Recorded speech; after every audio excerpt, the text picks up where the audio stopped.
കൂട്ടുകാരെ, ഇന്ന് നമുക്ക് തജ്വീദും ഫിഖും ഒന്ന് പഠിച്ചാലോ? ആദ്യം നമുക്ക് നമ്മുടെ പ്രിയപ്പെട്ട തജ്വീദ് പഠിക്കാം. തജ്വീദിലെ എത്രാമത്തെ പാഠമാണെന്ന് നിങ്ങൾക്കറിയുമോ? പാഠം 6 അൽ മദ്ദു എന്നുള്ള പാഠം നമ്മൾ പഠിച്ചു കഴിഞ്ഞു. ഇനി നമുക്ക് ഏത് പാഠമാണെന്ന് നിങ്ങൾക്കറിയോ? നമ്മുടെ 7ാം പാഠമായ അൽ മദ്ദു വൽ മുത്തസിൽ വൽ മുൻഫസിൽ ഒന്ന് പഠിച്ചാലോ? ഉസ്താദ് ചോദ്യം ചോദിക്കുമ്പോൾ എന്ത് ചെയ്യണം? നമ്മൾ ഒന്ന് തല മറിച്ചും തിരിച്ചും ചോദിച്ചാലും നമുക്ക് എന്തു ചെയ്യാം? പഠിക്കാം. അപ്പം നമുക്ക് മുത്തസിൽ നോക്കാം. അൽ മദ് മുത്തസിൽ. മുത്തസിൽ എന്ന് പറഞ്ഞാൽ നമുക്ക് എന്താണെന്ന് പഠിക്കാം. അപ്പം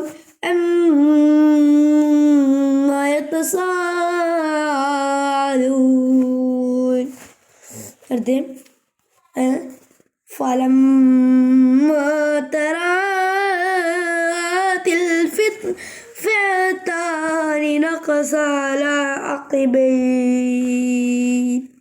അടുത്തത് وقال إني بريء منكم.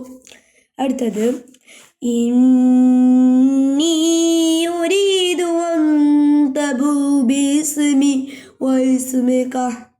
നമുക്ക് മുൻഫസിൽ നോക്കാം.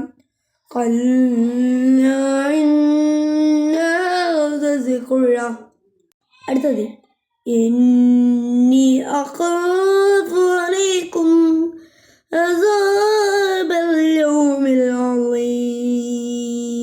അടുത്തത് ولا تجادلوا أهل الكتاب إلا بالذي أحسن. من ذا الذي يشفع عنده إلا بإذنه. എനിക്ക് ഇതിനോട് കാര്യം പറയാണ്ട് ഇത് ചിലപ്പോൾ കഴിയാനുള്ള സാധ്യത ഉണ്ട്.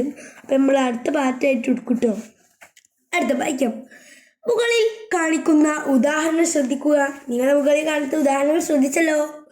2 ഭാഗങ്ങളായി തിരിച്ചിരിക്കുന്നു. എന്താണ്? 2 പെട്ടിക്കോളമായി തിരിച്ചിരിക്കുന്നില്ലേ? നിങ്ങൾ കണ്ടിട്ടില്ലേ?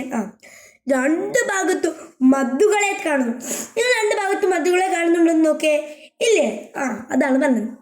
വലത് ഭാഗത്തുള്ള കള്ളികളിൽ മദ്ദക്ഷരങ്ങളായ അലിഫ്, വാവ്, യാ ഇവയൊന്നിൻ്റെ ശേഷം അതേ കലിമത്തിൽ ഹംസ വന്നിരിക്കുന്നു.